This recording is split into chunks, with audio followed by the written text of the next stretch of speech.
بسم اللہ الرحمن الرحیم۔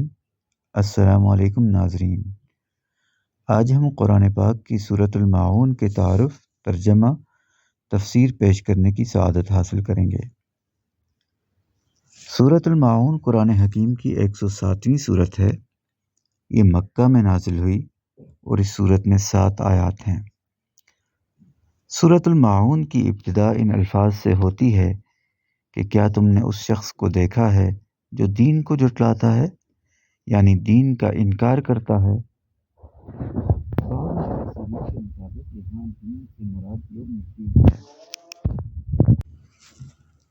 یعنی قیامت کا دن، یعنی یہ کہا گیا کہ کیا تم نے اس شخص کو دیکھا ہے جو روز جزا یا قیامت کے دن کا انکار کرتا ہے۔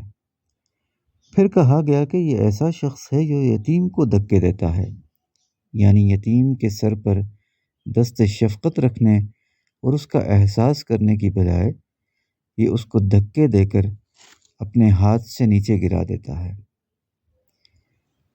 بعض روایات کے مطابق یہاں ابو جہل کی طرف اشارہ کیا گیا کہ وہ اکثر لوگوں کو شو آف کرنے کے لیے بڑی بڑی دعوتیں ارینج کرتا تھا اور اکثر ایک اونٹ ذبح کر کے سب کو دعوت پہ بلا لیتا تھا۔ ایسی ہی ایک دعوت کے دوران ایک یتیم بچہ اس کی دعوت کے لیے آنے لگا تو اس نے اس کو دھکا دے کر گرا دیا، تو اللہ تعالیٰ نے اس کے اس فعل پر تنبیہ کی اور کہا کہ یہ شخص یتیم کا خیال کرنے کی بجائے اس سے ظلم کا ارتکاب کرتا ہے، اور یہ کسی مسکین کو کھانے پر آمادہ نہیں کرتا، یہ صرف امراء اور سرداروں کے سامنے شو آف کرنے کے لیے اتنی بڑی بڑی دعوتیں ارینج کرتا ہے۔ پھر کہا گیا کہ ان نمازیوں کے لیے بھی ہلاکت ہے جو اپنی نمازوں سے غافل ہو جاتے ہیں، اور وہ جو ریاکاری کرتے ہیں، یعنی دوسروں کو دکھانے کے لیے عبادات کرتے ہیں، چونکہ عبادات ایک ایسا پیور اور خالص ایکٹیویٹی کا نام ہے جو صرف اور صرف خدا کی رضا حاصل کرنے کے لیے کی جاتی ہے، تو ایسا شخص اس خالص عبادت میں ریاکاری کر کے اس میں ملاوٹ کر دیتا ہے۔ یا پھر یہ منافقین کے بارے میں ہے کہ جو اندر سے مسلمان نہیں ہیں لیکن خود کو مسلمان ثابت کرنے کے لیے دوسروں کو دکھانے کے لیے انہیں نمازیں پڑھنا پڑتی ہیں، تو یہ لوگ بھی ہلاکت کے مستحق ہیں۔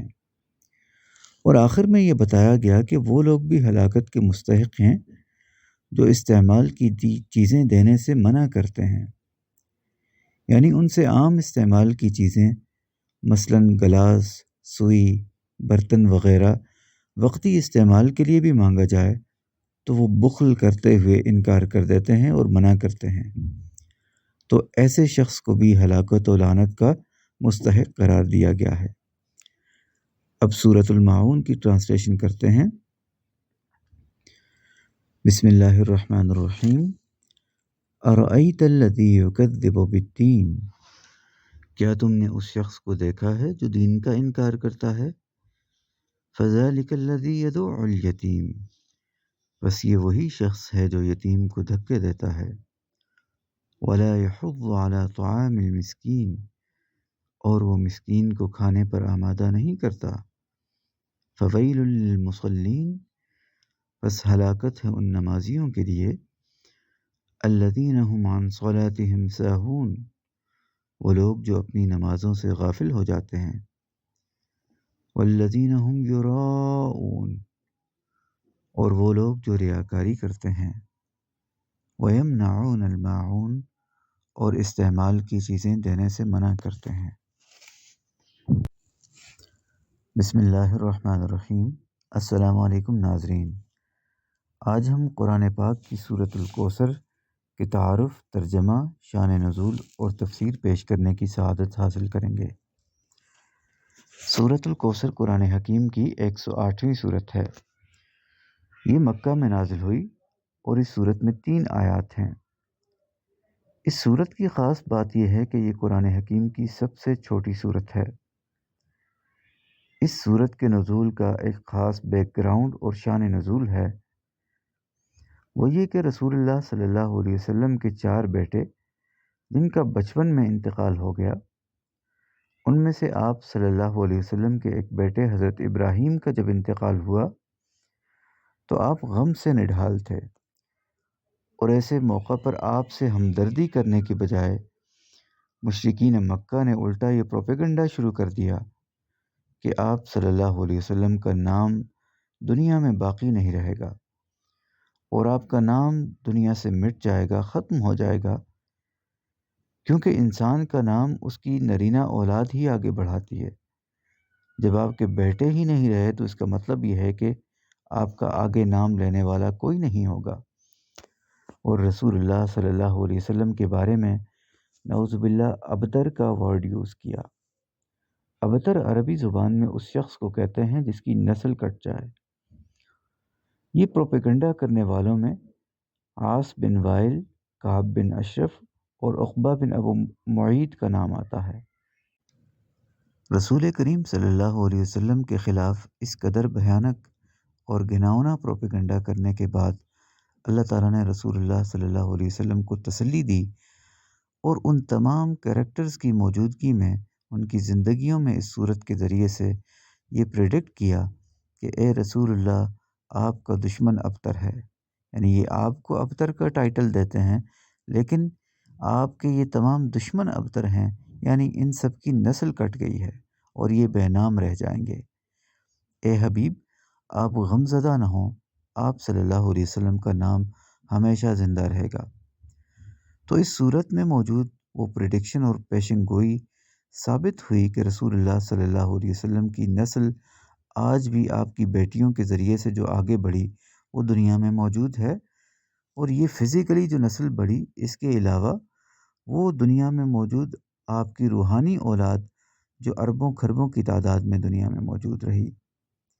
اور آپ صلی اللہ علیہ وسلم کو بے نسل کہنے والے عاص بن وائل، کعب بن اشرف اور عقبہ بن ابی معیط کی نسلوں اور اولادوں کا کوئی پتہ نہیں، کیونکہ اس صورت میں خدا تعالیٰ نے کہہ دیا تھا کہ آپ کا دشمن بے نسل اور بے نام رہ جائے گا۔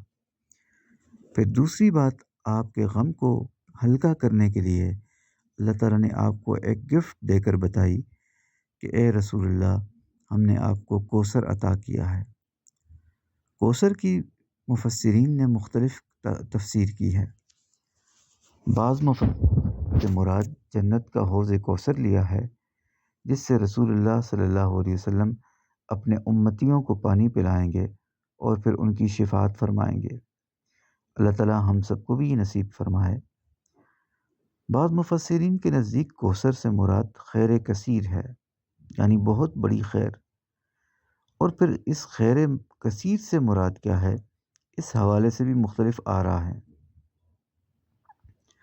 ان تمام آراء اور اقوال کے مطابق خیر کثیر سے مراد قرآن حکیم یا رسول اللہ صلی اللہ علیہ وسلم کی نبوت و رسالت یا حکمت وغیرہ ہے۔